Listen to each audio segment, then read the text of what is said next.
Bonjour et bienvenue pour ce premier tutoriel de formation sur le logiciel SolidWorks, qui est un logiciel de dessin assisté par ordinateur.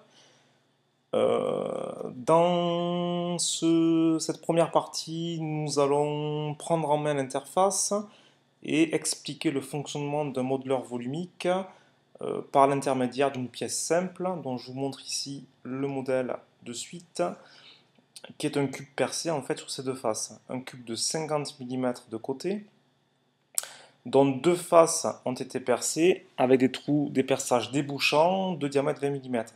Les perçages sont centrés sur les faces. Alors on y va, quand vous avez cliqué sur l'icône sur le bureau, vous accédez en fait à cette page qui vous propose de démarrer un nouveau document. Nous pour aujourd'hui, on s'intéresse à la conception de pièces. Vous avez les pièces, c'est le premier niveau.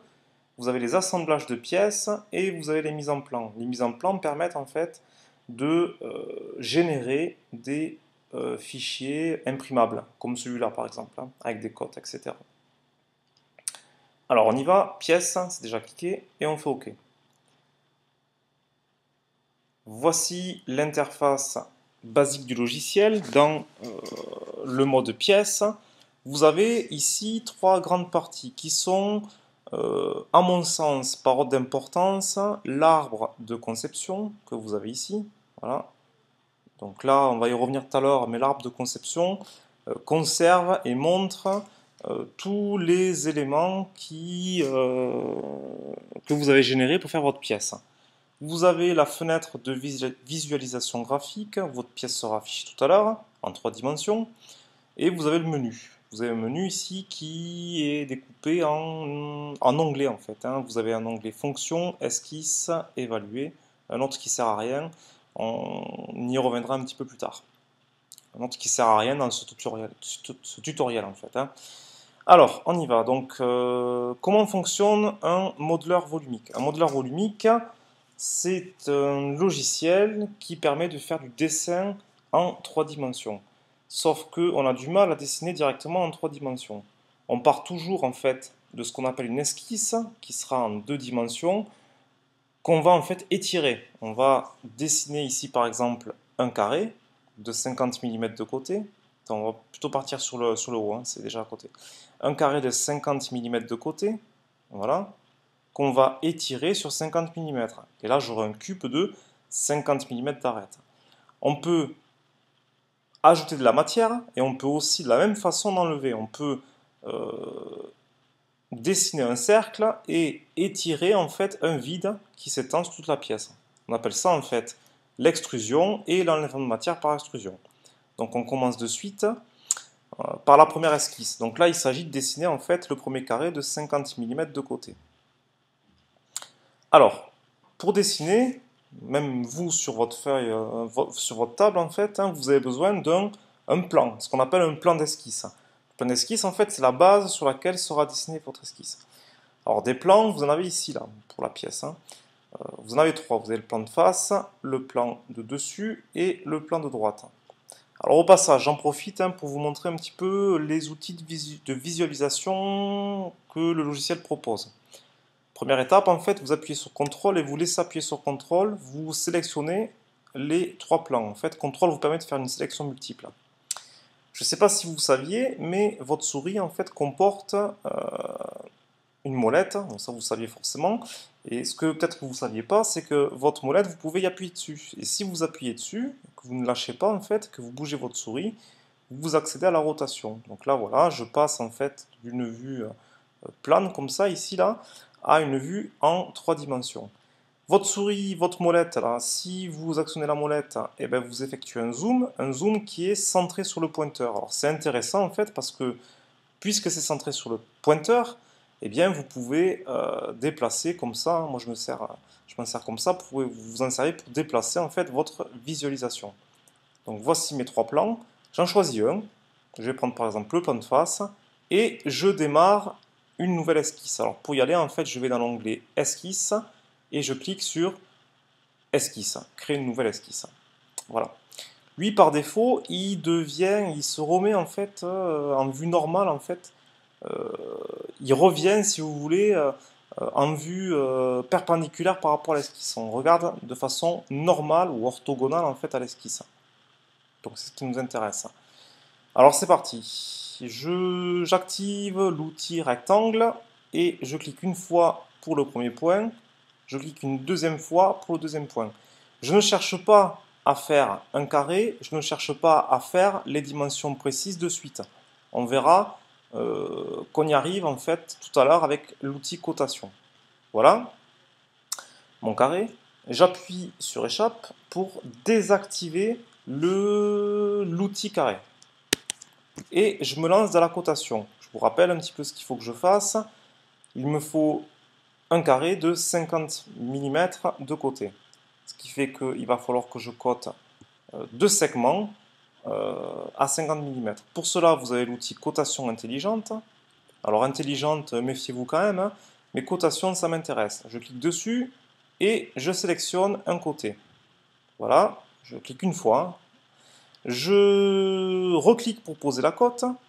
De suite, vous avez une boîte de dialogue avec la valeur de la cote qui s'affiche et vous rentrez vos 50 mm, tout simplement.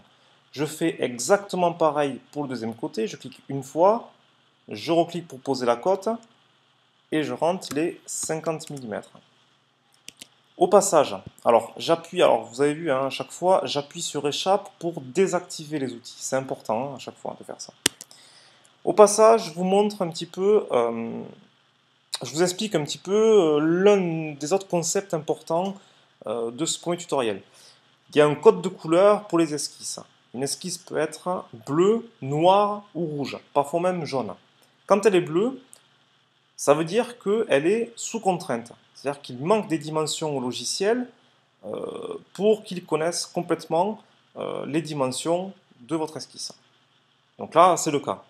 Quand elle est complètement noire, ça veut dire que le logiciel, ça veut dire qu'elle est complètement contrainte. Le logiciel n'a besoin d'aucune cote pour la définition de la pièce. Et quand ça devient rouge, c'est qu'elle est sur contrainte, c'est qu'elle a des dimensions en trop. Alors, ici, ce qu'il manque en fait, c'est la position par rapport à l'origine. Deux façons de faire, soit je peux venir coter l'un des segments par rapport à l'origine, donc je la refais là, parce que je suis allé un petit peu vite. Je clique sur cotation, je clique sur un premier côté, je clique sur le deuxième élément avec lequel j'ai envie de faire une cote, c'est l'origine ici, et je pose ma cote. Donc je peux faire ça en fait de façon horizontale et de façon transversale. Et là j'ai ma position de mon carré par rapport à l'origine. Voilà, j'appuie sur échappe. Donc là tout va bien, c'est noir, mais il y a plus simple et plus propre. Je vais supprimer ça, hein. Je sélectionne la cote, je la supprime. Et je sélectionne l'un des points et je l'amène sur l'origine. Alors comment je sais que je suis sur l'origine? Eh bien, c'est parce que j'ai cette petite, je ne sais pas si vous arrivez à voir ça, cette petite icône jaune qui apparaît, qui veut dire coïncidence des points. Et là, ça fait exactement la même chose que tout à l'heure, sauf que c'est plus propre et plus simple. Voici ma première esquisse, donc je peux zoomer dessus, je peux même la mettre en 3D si je veux. Je peux même revenir par l'intermédiaire de cette icône ici. Je vais cliquer sur le petit triangle noir et je peux me mettre en vue normale, c'est-à-dire en vue perpendiculaire à l'esquisse. Voilà, donc je reviens en 3 dimensions. Et là, il me faudrait faire en fait, maintenant que j'ai ce carré, il me faudrait l'extruder sur 50 mm. Pour cela, je vais utiliser en fait l'onglet des fonctions. Et dans l'onglet des fonctions, j'ai accès à base, bossage, extrudé. Ce qui veut dire créer de la matière en extrudant une esquisse. Je clique dessus. Voilà. Par défaut, il me fait une extrusion de 10 mm en fait. Hein. Il m'étire, si vous voulez, mon esquisse sur la valeur dont je spécifie. Alors vous pouvez spécifier avec cette petite flèche en inversant la direction, ici, là. Ou vous pouvez carrément rentrer votre cote, c'est ce qu'on va faire ici, 50 mm, directement. Alors on peut inverser la direction ici, voilà. D'autres options qu'on verra peut-être plus tard dans un autre tutoriel ici, mais on peut dire par exemple qu'on est par rapport au plan milieu. Le plan milieu, ça veut dire en fait que les 50 mm sont distribués de part et d'autre de votre esquisse. Nous, on va rester simple, hein, borgne, la direction par défaut, 50 mm. on est bon, on valide. Voici votre première fonction qui nous a permis de générer un cube de 50 mm de côté. Je vous rappelle que notre pièce d'exemple est percée sur ces deux faces. Deux faces sont percées par des perçages de 20 mm débouchants, 20 mm de diamètre. Alors ça marche de la même façon, hein. C'est-à-dire qu'en fait, pour faire ces perçages, il me faut faire une esquisse et ensuite enlever la matière par extrusion. Voilà. Pour faire une esquisse, il me faut un plan d'esquisse et des plans, vous en avez ici, voilà. Ou alors carrément les plans de la pièce. Voilà, des plans, j'en ai autant que je veux là. Alors si je reprends en fait, si je me mets dans une vue par exemple ici isométrique, voilà, ici, je vais devoir percer cette face-là. Donc je sélectionne ce plan, je vais dans esquisse, je démarre une nouvelle esquisse, je peux éventuellement me mettre en vue normale, c'est plus confortable pour travailler. Comme tout à l'heure, hop là, comme tout à l'heure ici, je ne clique pas sur rectangle, je clique ici sur cercle. Et je dessine un cercle sans m'intéresser vraiment ni à son diamètre ni à sa position. Voilà. J'appuie sur échappe. Mon cercle est bleu parce qu'il n'est pas entièrement contraint. Je vous rappelle qu'en fait, il faut que votre esquisse soit complètement noire avant de lancer la fonction. Donc là, je vais devoir coter. Je cote intelligemment, hein. Je donne un diamètre. Ici, c'est 20 mm. Et je positionne mon centre de cercle de façon égale par rapport au côté. Alors en fait, c'est pas indiqué ici, mais puisque j'ai 50 mm de côté, forcément mon centre sera situé à 25 mm de l'un des côtés supérieur ou inférieur. Donc pour cela, je sélectionne le centre, je clique une fois dessus, je clique une fois sur le côté supérieur ou inférieur, peu importe, je pose ma cote et j'indique 25 mm. Voilà pour la cote verticale, voici pour la cote horizontale, la même façon, 25 mm. On est complètement noir, ce qui veut dire qu'on est complètement contraint, tout va bien. On ne peut pas rajouter de cote supplémentaire là en fait. C'est l'histoire que je vous racontais tout à l'heure. La troisième couleur, on l'a pas vu, on a bien vu les esquisses bleues au tout début, les esquisses noires quand tout va bien, les esquisses rouges, on n'a pas encore vu. Imaginez-vous que vous ayez envie de dire au logiciel, eh bien, le centre se trouve à 25 mm de ce côté, mais il se trouve aussi à 25 mm de l'autre. Ce qui est vrai, pourquoi pas? Alors, non seulement c'est pas utile de faire ça, parce que le logiciel le sait déjà qu'il y a 25 mm ici, mais en plus, vous indiquez deux fois la même dimension, et ça génère en fait une surcontrainte.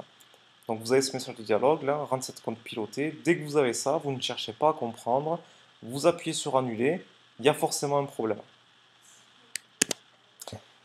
Allez, c'est parti pour la fonction. Donc là, la fonction qu'il faut que j'utilise ici dans l'onglet, c'est enlèvement de matière extrudée. Ce qui veut dire, j'enlève de la matière en étirant mon cercle. Je clique dessus, je vais me mettre un petit peu en 3D. Alors je vous rappelle que il faut que mon trou soit débouchant. Donc mon trou, il faut qu'il fasse plus de 50, mon extrusion, hein, mon enlèvement de matière, c'est pas facile à dire, doit faire plus de 50 mm. Ici 60 mm, ça pourrait être adéquat. 50 mm, ça pourrait être adéquat aussi, hein, quand on est pile poil sur la dimension, ça marche. Le meilleur moyen de faire ici, là, même si je me mets, alors, voyez, par exemple ici, je reviens vers un trou non débouchant, je demande à ce que ça soit à travers tout. À travers tout, ça veut dire que le logiciel calcule la longueur pile poil qu'il faut pour traverser la pièce et pas plus. Si votre pièce fait 2 km de long, eh bien l'extrusion, l'enlèvement de matière extrudée en fait se fera sur 2 km, il n'y aura pas de problème. C'est la façon la plus simple et la plus propre de faire, encore une fois. Je valide et voici mon premier perçage. Donc rapidement, j'exécute le second perçage. Alors pour me retrouver en fait dans ma conception, je me remets en vue isométrique. Donc là, on a percé cette face-là, on va percer la face suivante, la face supérieure. Je clique sur le plan, je demande à faire une nouvelle esquisse, je me mets en vue normale, voilà, je crée un cercle, ce cercle, je le cote, 20 mm de diamètre, il se situe à 25 mm du côté supérieur, et il se situe à 25 mm du côté gauche par exemple. On est noir, tout va bien. Fonction enlèvement de matière. Voilà, toujours mettre en 3D pour voir ce qui se passe. Hein. À travers tout, il n'avait pas compris, et je valide. Nous voici donc avec un cube percé sur deux faces, et ça ressemble bien à ce qu'on a ici. La dernière partie de ce tutoriel, en fait, ce dont je voulais aborder aujourd'hui, c'était la modification de votre pièce. En fait, l'un des avantages d'utiliser un logiciel de DAO, c'est de pouvoir modifier votre pièce complètement. Et c'est très très facile, vous allez le voir, de faire ça. Donc pour cela, je veux par exemple, je veux pas que mon cube fasse 50 mm d'arête, je veux qu'il fasse 100 mm d'arête. Rien de plus simple, en fait, il faut que j'agisse sur l'esquisse. Donc là, je développe l'esquisse en fait de la fonction. Alors, j'en ai pas parlé là, donc j'en profite maintenant. Votre arbre de construction ici contient les différentes fonctions que vous avez exécutées. Ici, vous avez le bossage initial, votre cube plein, le premier perçage, le second perçage. Voilà. Donc là, si je veux agir sur les dimensions du cube, il faut que j'agisse sur mon cube plein et sur l'esquisse qui a permis de faire mon cube plein. Donc, cette esquisse, je la sélectionne, je fais un clic droit dessus, et je vais sur la petite icône éditer l'esquisse. Voilà. Ici, je peux me mettre en vue normale. Hein. Je change la dimension pour 100 mm. Une fois. Et deux fois. Je clique ici sur cette icône-là qui permet de quitter l'esquisse en prenant les modifications en compte. Et le logiciel me met la pièce à jour. Alors bien sûr, en fait, hein, ici, eh bien, les perçages ne sont plus centrés. Il y a quand même un autre problème plus grave, c'est qu'on n'a plus un cube là. En fait, on a ici un parallélépipède rectangle, puisqu'on n'a pas encore modifié la troisième dimension. On a modifié l'esquisse, 100 par 100 mm. On n'a pas modifié la profondeur d'extrusion. Alors pour cela, rien de plus simple. Hein, je vais faire un clic droit sur la fonction, et je vais faire éditer la fonction. Et je vais augmenter jusqu'à 100 mm. Je valide, et on a ici un cube de 100 mm. Alors au passage, hein, puisque tout à l'heure en fait on avait dit, je ne sais pas si vous vous rappelez, on avait dit comme profondeur d'extrusion pour les enlèvements de matière, on avait dit à travers tout. Et puisque le logiciel calcule la longueur pile poil qu'il faudrait pour traverser la pièce, quelle que soit sa longueur, si la longueur évolue, la profondeur du perçage évolue aussi. Donc ça, c'est l'un des avantages de vous faire utiliser ce mode à travers tout dont on a vu tout à l'heure, dont on a parlé tout à l'heure. On pourrait ici éventuellement, alors on va pas le faire ici, mais pour modifier les perçages, rien de plus simple. Hein, donc on va entrer dans l'esquisse et on modifie les dimensions. Hein, on va pas s'attarder là-dessus. Hein, donc j'en fais une pour vous montrer. Mais je pense que tout le monde a compris. Je quitte l'esquisse en validant les modifications. Et vous avez tous compris que modifier une pièce, c'est pas si compliqué. Voilà, je vous remercie pour votre attention.